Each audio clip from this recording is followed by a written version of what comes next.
Hello, my name is Jeremy, just your average everyday guy. That is until sometime in my early 30s, I developed a spinal condition known as ankylosing spondylitis. It took me from this, 6 foot tall, to this, not 6 foot tall. But I wasn't going to let that get me down forever, so eventually I kicked some bad habits and started fighting back. I still get some pretty strange looks, but I'm now doing what I love, traveling and adventuring. My goal is to show other people with disabilities or anyone facing challenges that your best days don't have to be behind you and that there's always hope. So thanks for joining me, the Handicapped Hiker.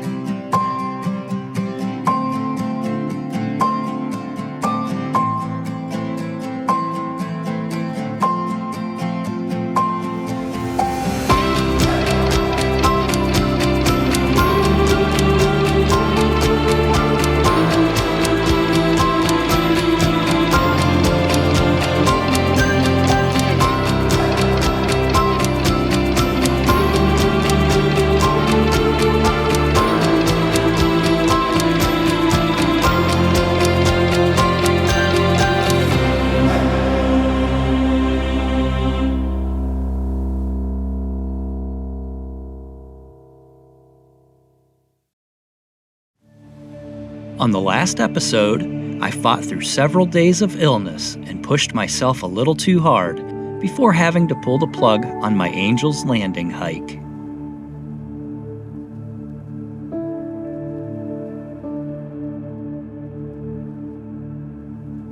Now, I'm off to the north rim of the Grand Canyon.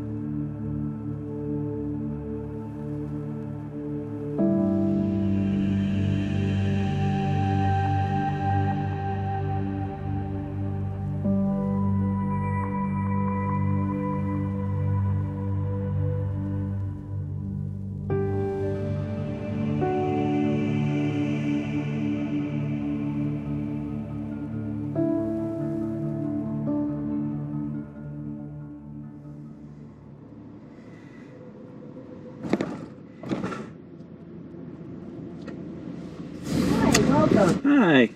Okay, you've done this before, haven't you? Yes, I have. There's a guide for you. Okay, thank you. 12 miles ahead, end of the road, first view, and visitor center. Okay. All right? All right, thank you. You're welcome. This is not my first time visiting the Grand Canyon, but it is my first time at the North Rim.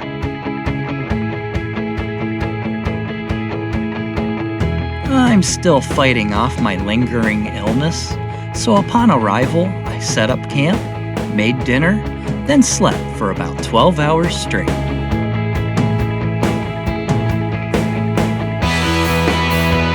That sleep must have been just what I needed, because I woke up feeling like a new man.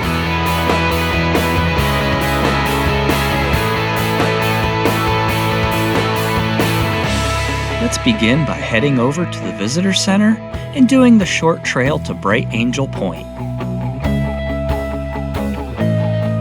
This is a fairly easy trail at 1 mile total out and back with 144 feet of elevation gain.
Grand Canyon was unsuccessfully proposed to be our third national park in 1882. After being a national forest preserve, then a national monument, it finally became our 15th national park in 1919.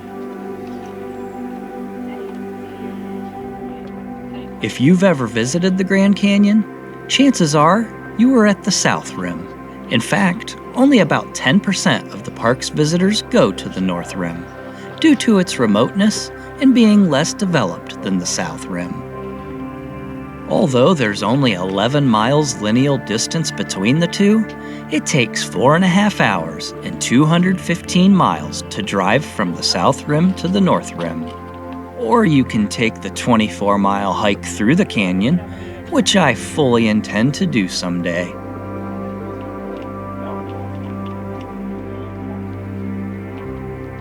The North Rim is also 1,000 to 1,800 feet higher in elevation, resulting in snowier winters and seasonal closures from December to mid-May.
Now let's make the 45-minute drive over to Cape Royal to experience some different viewpoints.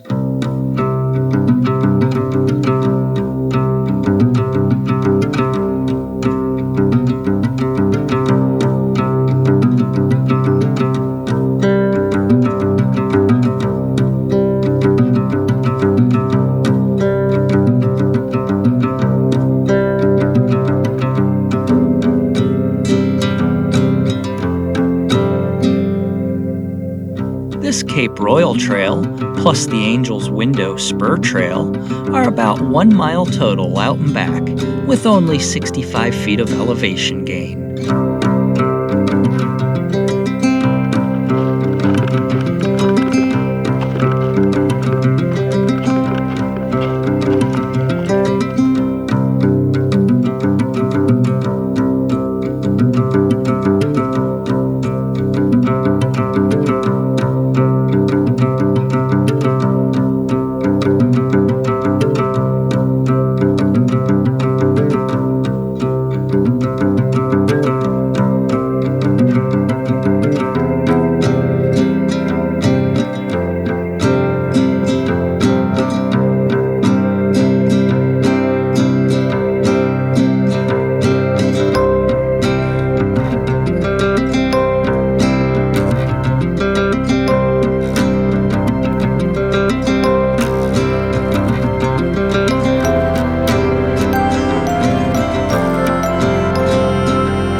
On the way back to camp, I stopped here at the Roosevelt Point Trail, which is only 0.3 miles total out and back.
Canned soup on a propane camp stove just wasn't going to cut it this evening, so I decided to treat myself to a very nice dinner at the North Rim Lodge. After all, I'm celebrating a couple of things. Number one, I'm finally over my week-long sickness. And number two, I was lucky enough to be awarded a last-minute permit to attempt Angel's Landing again. After one of the best meals I've ever had in a national park, I'm taking the 20-minute drive out to Point Imperial.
That was the last view of the Grand Canyon, North Rim. I was scheduled to camp here for 3 nights, but after receiving the last-minute Angel's Landing permit, I'll be cutting my stay short and leaving very early in the morning, 4 a.m. early, to make the 3-hour drive back to Zion.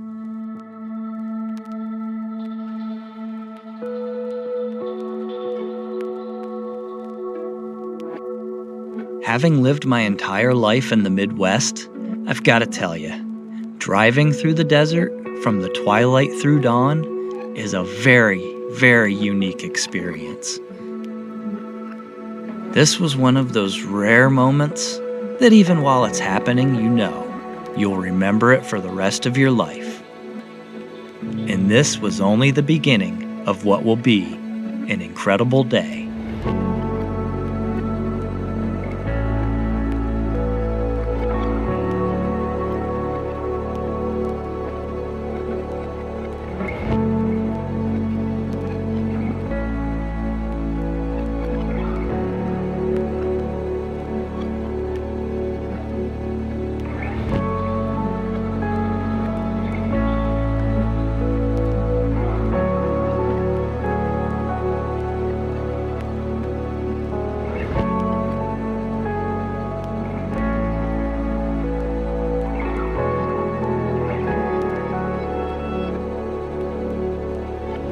Angel's Landing is one of the deadliest hikes in the country.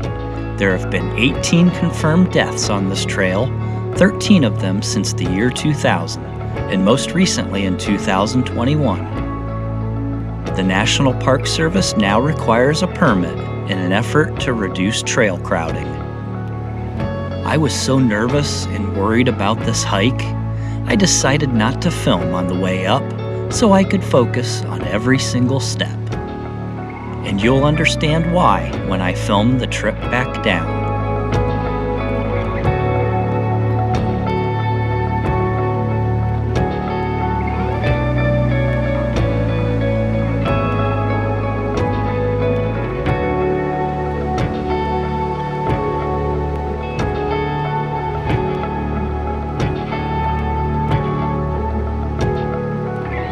This trail is 4.3 miles total out and back, with 1,827 feet of elevation gain. After about a 10-minute bus ride to the trailhead and making my way through the permit checkpoint, I hiked up several gradual switchbacks into Refrigerator Canyon. I then made the long stretch through the canyon to Walter's Wiggles. This is a series of short but steep switchbacks up to Scout Point. Scout Point is a rest and staging area before starting the chains portion of the trail. This is where things get scary and very dangerous, with most of this stretch traversing a near vertical climb up a narrow spine of rock. In some sections only 3 foot wide, with more than 1,000-foot drop on both sides. Chains embedded in the rock are your only safety device, all while dealing with two-way traffic.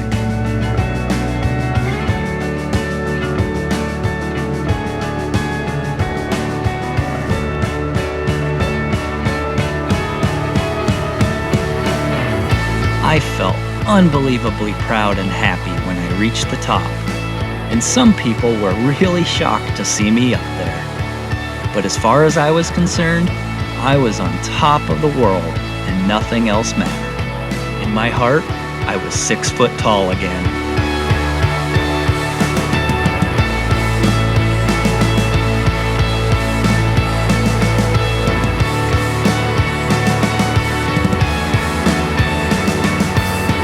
I took on a formidable challenge, and I won. Nothing could break me at this moment. And then I remembered, I still have to climb back off this rock floating in the sky.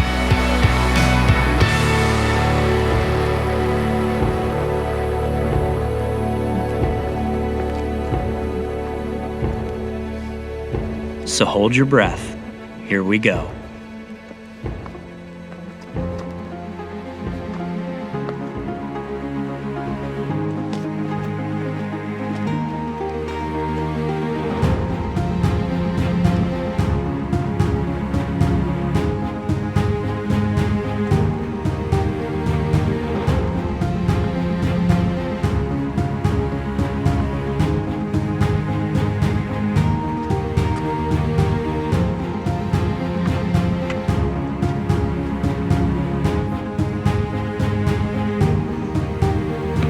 We saw you yesterday at the North Rim. Oh, did you?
After some time reflecting back on this huge accomplishment, for as much as I am elated and proud, I'm also equally feeling lucky to have survived something that could have easily gone wrong.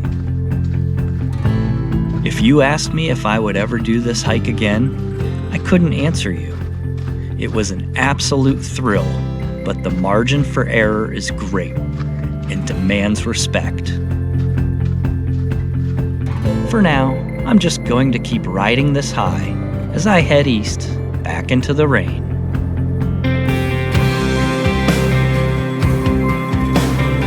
It's not always easy to be positive when you're sick, especially when you're on the road thousands of miles from home, just as it isn't easy finding the positive when facing the unexpected challenges life throws at you. When living with a handicap or facing incredible adversity, it's imperative to seek the positive in everything around you and in everything you do. Then before you realize it, you'll become a master at adjusting and adapting. Unfortunately, you can't win all of the time, and some suffer more than others, but you still have to play the game of life and give it everything you've got. I believe that's the key to true happiness and achieving your goals. I wish all of you the best, and I'm rooting for each and every one of you.